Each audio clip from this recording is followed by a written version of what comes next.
In this video, I'm gonna show you now how to set up a medium strobe, but a full feature medium strobe big boom stick.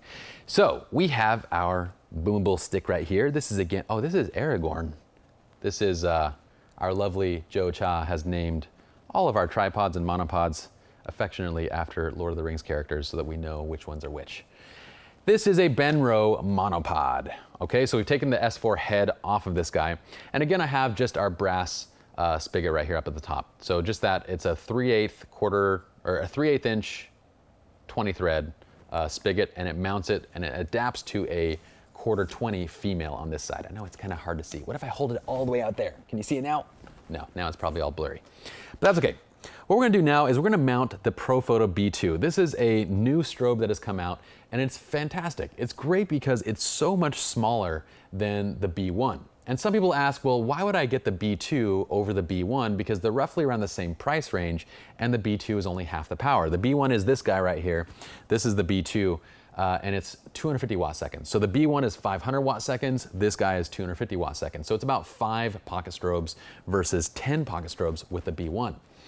But the thing with the B1 is that it's absolutely massive when it comes to its weight and size. So when you grab that, you know what?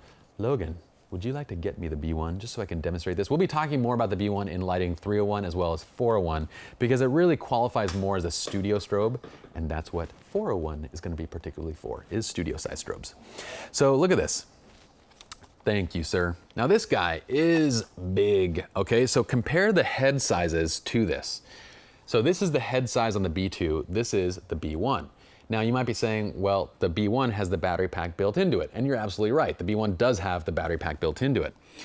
But the problem is that with the B1, well, when you mount this, particularly when you start mounting this onto booms and onto stands with the arms boomed out, you're putting a lot of weight on the head, okay? So you're putting a ton of weight just on this top piece. And when you start getting larger modifiers on there, they get a little bit more cumbersome. It's not as portable. You can't fit this, like this doesn't fit nearly as well when you're traveling into something small as this guy would. I can get this pretty much into any piece of luggage I want.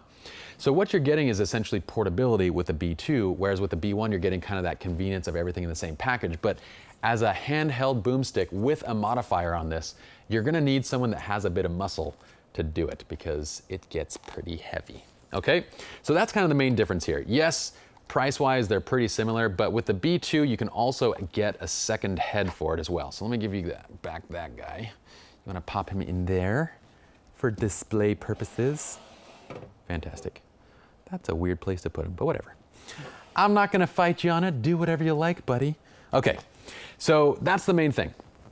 So this guy is 250 watt seconds, but look at how easy this is gonna be. Regardless of whether you're using the B2 or the B1, they're both full feature strobes.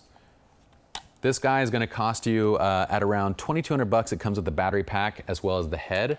Each additional head, you can get 2 heads for a single battery pack. So an additional head is another 800 bucks. But this head just mounts directly to our spigot. I'm just gonna tighten everything.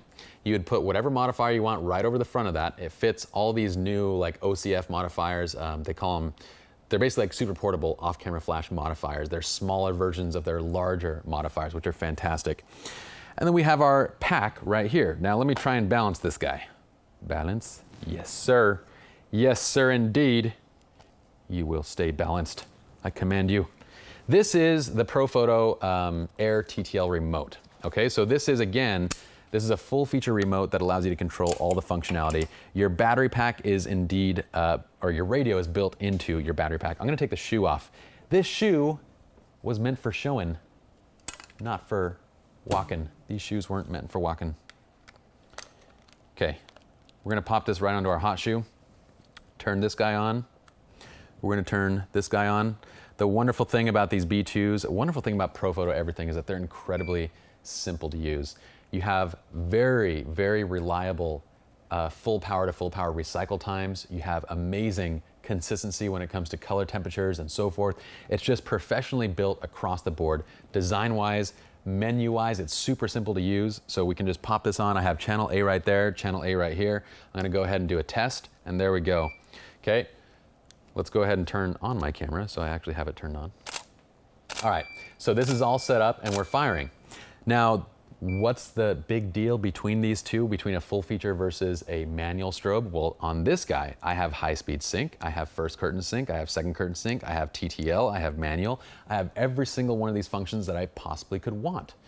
So I have a lot more flexibility. I can do very cool artistic things with rear curtain sync and this strobe setup that I wouldn't be able to do, at least not easily, with a manual strobe setup. And granted, we're gonna show you how to do rear curtain sync manually by triggering it yourself, but of course, it's not as accurate, nor is it as flexible in different situations.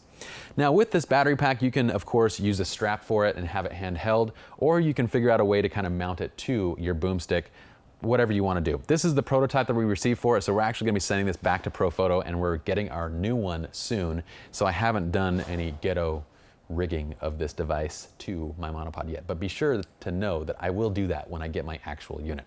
But we've taken it out on several shoots and it's a fantastic device. Same with the B1, that they're both great, different purposes on each one of them. This is kind of that ultra portable version of their, their medium strobe essentially. But let me show you something.